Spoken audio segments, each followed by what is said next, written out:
Hi friends, అందరికీ నమస్కారం. Welcome to my channel.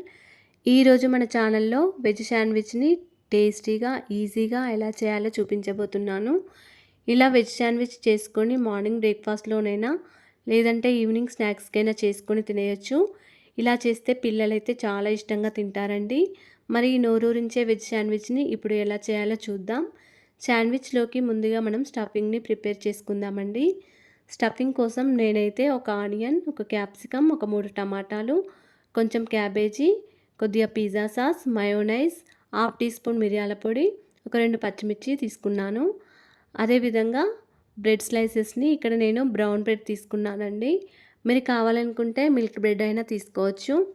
హెల్తీగా చేయడానికి బ్రౌన్ బ్రెడ్ తీసుకున్నాను. మనం తీసుకున్న వెజిటేబుల్స్ అన్నీ స్టఫింగ్ కోసం ఈ విధంగా చిన్న చిన్న ముక్కలుగా కట్ చేసుకొని పెట్టుకోవాలి.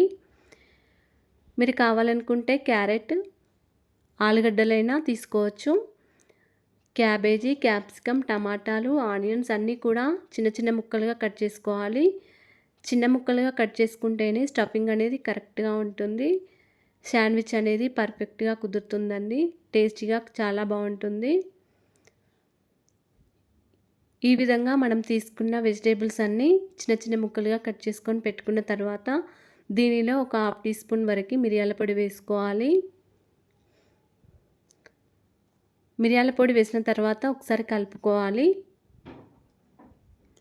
మనం తీసుకున్న మయోనైజ్ కూడా వేసుకోవాలి. మయోనైజ్ వేసిన తర్వాత ఒకసారి బాగా కలుపుకోవాలి. మయోనైజ్ మొత్తం వెజిటేబుల్స్ ముక్కలకి బాగా కలిసే విధంగా ఈ విధంగా కలుపుకోవాలి. దీనిలో చిటికెడంత సాల్ట్ కూడా వేసుకోవాలి. మీరు కావాలనుకుంటే కొంచెం నిమ్మరసమైనా వేసుకోవచ్చు. అంతేనండి, స్టఫింగ్ రెడీ అయిపోయింది. ఇప్పుడు మనం బ్రెడ్ ముక్కలను తీసుకొని ఈ విధంగా ఒక బ్రెడ్ని తీసుకొని ఒక సైడ్కి మొత్తం పిజ్జా సాస్ని అప్లై చేసుకోవాలి. ఈ విధంగా అప్లై చేసిన తర్వాత మనం వెజిటేబుల్స్ ముక్కల్ని ప్రిపేర్ చేసుకున్న స్టఫింగ్ని ఈ బ్రెడ్ పైన ఈ విధంగా ఒక 3 స్పూన్ల వరకు పెట్టుకొని ఉంచుకోవాలి. బ్రెడ్ మొత్తం కరెక్ట్గా వచ్చేటట్టు పెట్టుకోవాలి. ఇప్పుడు వీటిపైన స్టఫింగ్ పైన ఈ విధంగా చీజ్ స్లైసెస్ని కూడా పెట్టుకోవాలి. ఇప్పుడు మరొక బ్రెడ్ తీసుకొని దానికి కూడా పిజ్జా సాస్ అప్లై చేసుకోవాలండి.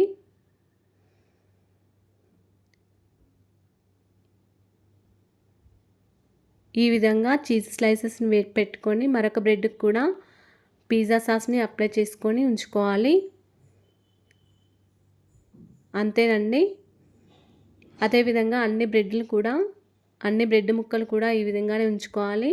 ఇప్పుడు ఈ బ్రెడ్ ముక్కలను ఫ్రై చేసుకుందామండి. స్టవ్ ఆన్ చేసుకొని ఒక ప్యాన్ పెట్టుకొని ఒక 2 స్పూన్ల నెయ్యి వేసుకొని ఇప్పుడు మనం ప్రిపేర్ చేసుకొని పెట్టుకున్న ఈ బ్రెడ్ ముక్కలను ఫ్రై చేసుకోవాలి. ఈ విధంగా మీడియం ఫ్లేమ్లో పెట్టుకొని ఫ్రై చేసుకోవాలండి. పైన కూడా కొద్దిగా నెయ్యిని అప్లై చేసుకొని మీడియం ఫ్లేమ్లో ఉంచుకొని ఫ్రై చేసుకోవాలి. ఈ విధంగా స్లోగా టర్న్ చేస్తూ ఒకవైపు కాలిన తర్వాత మరొక వైపు స్లోగా టర్న్ చేస్తూ కాల్చుకోవాలి. అన్ని బ్రెడ్ ముక్కలు కూడా ఈ విధంగానే కాల్చుకోవాలి.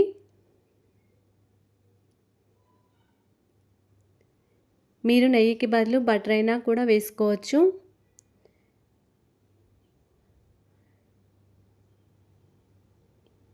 స్లోగా టర్న్ చేస్తూ కాల్చుకోవాలి. నెయ్యిని అప్లై చేసి ఈ బ్రెడ్ని వేసి ప్యాన్ పైన వేసి స్లోగా కాల్చుకోవాలండి. మీడియం ఫ్లేమ్లో పెట్టుకొని కాల్చుకోవాలి. పైన కూడా నెయ్యిని అప్లై చేసుకోవాలి.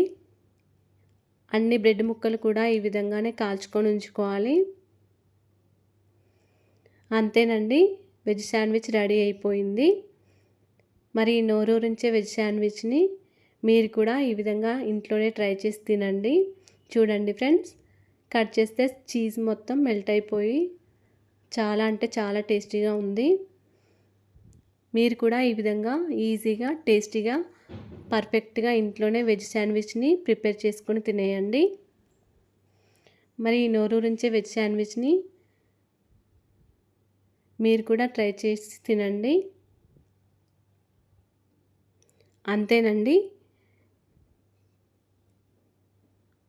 దీనిని టమాటా సాస్‌తో పెట్టుకొని తింటే చాలా అంటే చాలా టేస్టీగా ఉంటుంది.